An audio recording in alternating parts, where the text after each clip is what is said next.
Hello and welcome to another video. Today we'll be taking this apart. This is a DVD drive, also compatible with CDs as you'd expect.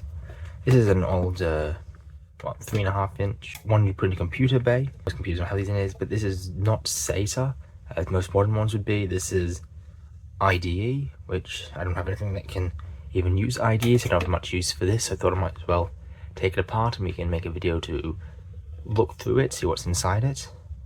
So on the top, BTC, obviously not Bitcoin. We've got some information about the drive. Looks like there's something under the sticker as well because it's sticking out. On the back we have a few ports: digital audio, analog audio, SLA. Got a little jumper in there, so I assume that's to change something with the little jumper for what it actually the drive is set up to do. We've got the host interface, which is our IDE. We've got our power, 5V ground, 12V, and a few extra connectors there that aren't labeled. On the bottom we have our screws. It looks like there's only two missing. I'm not sure why only these two in. On the front we've obviously got where it opens up. Got a little light and eject button. We can't press eject, there's no power.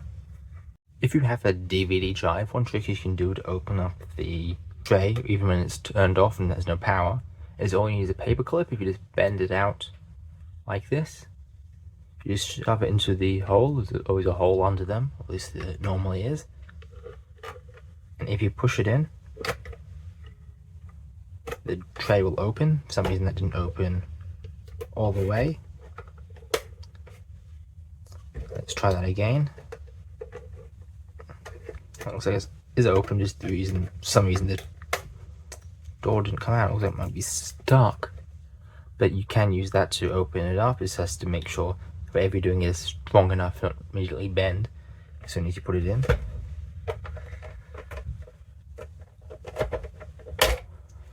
There we go. So for some reason this was caught in there. If we try this again now that we've taken that was stuck off, push it in. There we go, and that just pops out. Oh, it pops a bit further so you can actually take it out. But just there's our disc tray. We've got our normal size disc tray with our mini CD or mini DVD. I think it's 8 centimeters. We can try to take this top front panel off. If you push in on these, that one popped off by itself. And it's push there. Now we've taken this off. There's attached button there and a little plastic piece with the clear part. And that's just in there. You can see the motor, LED. So now we can take the bottom off, and maybe we could have done that first.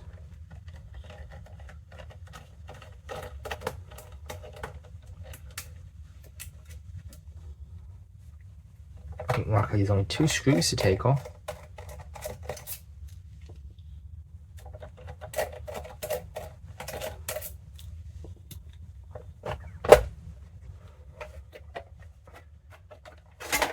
And that just comes straight off. So it looks like under the sticker's holding a piece of metal on that holds this little spindle on. So that can spin freely and it will not come out. So what it looks like is, you've got the tray, you put your disc on it, you put that in, and this raises. If we look at, I have to push that in to unlock it again. There we go. This part, the height actually changes. It moved up slightly. Oh, there we go. Have to push a bit further to move it all the way. That moves up. It lifts the DVD or CD off the plastic so it's not hitting, and the top of it will be pressed against this spinny thing, so then as the motor spins it can be held in place and spin at the same time. Now we've got the motor that the disc would be on. Got our laser to read everything, and presumably also to write. And this is able to move to stay in focus as the disc spins, and this moves along as it's actually writing to the disc. Looks like this bottom part can also come off. Just a piece of metal. On the bottom we've got a few chips here. Some of them upside down, but this is the large one. Must be some controller, I'm assuming.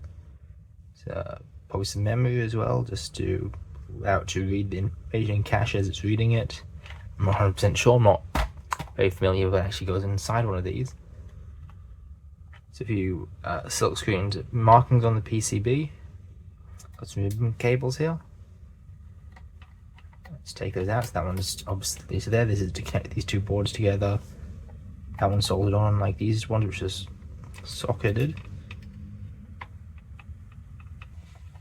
Not sure how that one comes out. But these aren't screwed in. So I think they're just using these clips. So take that clip off and that clip off.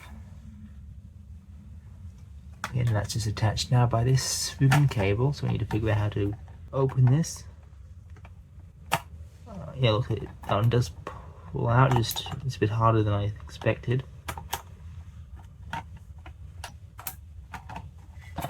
There we go.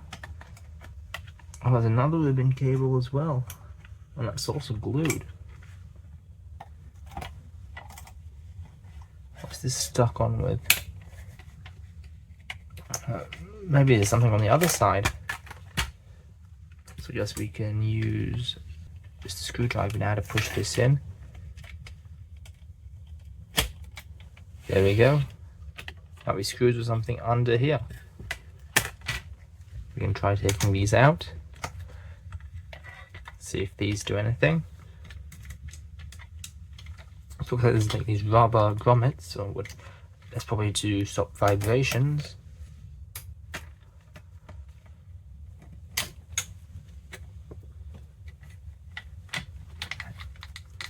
Did this come off?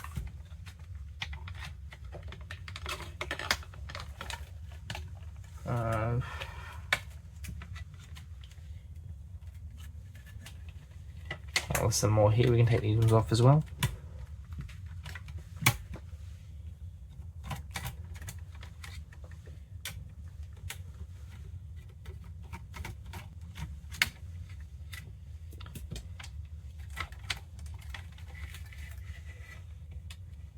How's that stuck on now?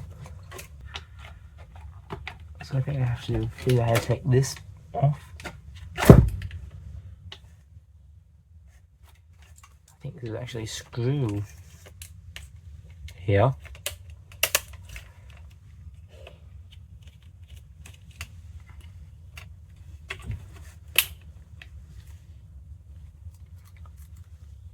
Looks like there's two more. Use them as a small, hopefully I can just use this screwdriver anyway.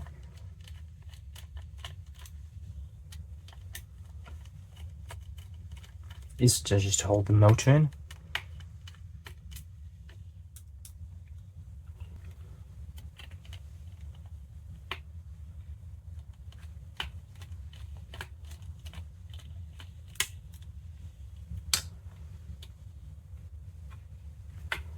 Take this little belt off. And can that push through now? I think there might be still more screws under there. We'll have to figure out how to take this tray out. We might just, I think it might just be these clips here. To push that out. And push that out. There we go, and that just comes off.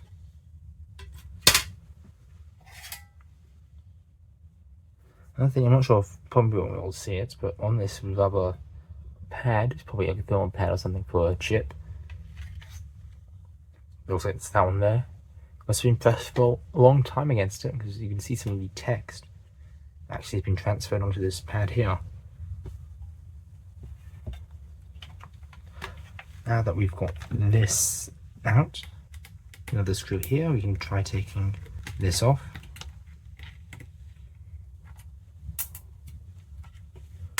That just pops off.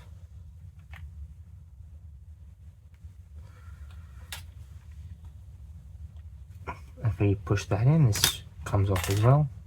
Well, that wasn't connected to anything. What's this connected to?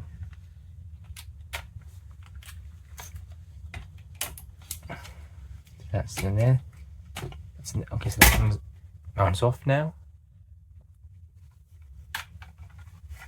Let's take this off as well.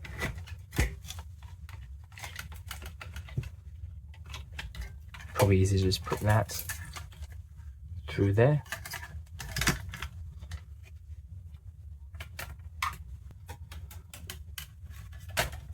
Looks like there's another socket actually on here, although it's taped on. But we're not going to be putting this together, so I'll just cut it rather than dealing with trying to get that tape off. So it's got a little motor here which moves this, which allows it to move along. Got the motor here to spin the actual disc. And obviously we have our head for the actual read-write head. Here are the two actual boards to control everything. Got this one, it's fairly basic. Look, it's a one-layer board. It's got a little motor on here and an LED push button for the open and close. And then this little switch, which is to detect whether the tray is open or not. So that's what it looks like. So when the tray is out at a certain point, the bottom of it will hit this and it'll signal to it whether it's open or not. So there's also a few extra parts on here that it could be. VOF, CF1, CF2, 3, JF2, and SF1. Those are all upside down, but you can still read those. So I imagine this might be a more expensive version of this drive that did have all these extra features, but this one just doesn't. So they could just use the same board between a few different products, and this only soldered on the parts that you needed. But if you look, there's also some solder pads. Let's actually put solder on underneath these ones, which aren't even attached. So obviously these aren't doing anything because there's nothing actually soldered there, but they've had the whole automated system to do it, so they used the same pieces and just didn't actually put the components on. Looks like here there's some little connector here, or that's for the motor here. So a few capacitors, obviously our connectors, and then obviously this is the side that we could see before, called our chips on a bunch of little tiny components. Looks quite complicated. I believe all these little holes that you can see here so you can send signals between multiple layers on the board. So on the outside of those is like a coating. Well, so yes, inside of those there's a coating between layers, so it allows it to go and just drill the hole, put the coating on, and it allows you to connect layers of traces in these PCBs. So obviously there's a lot going on here. So obviously they need a lot of connections. Although a lot of these ones on the outside look like it's all connected to this exact same thing, which I'm assuming is a ground. So it looks like there's a lot of things connected to a ground plane. Also, there's also a couple of components here and here, which I believe that is a symbol for capacitor, so with the polarization being the white. So there's a few components here that aren't actually on this board as well, but not many, just two capacitors. But that's it for that board. We've had a look at this. We can try taking this apart. It's glued on, but we can find ways around that.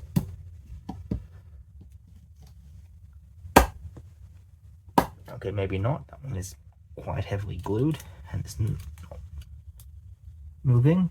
And I'm chewing up this screw bit. Luckily I've got a few extras because I don't think this isn't even the right size. But I've got a few extras, so it should be fine. Not have any luck with that. These magnets? No, it's just a big chunk of metal. Oh no, it is a magnet. Or maybe not.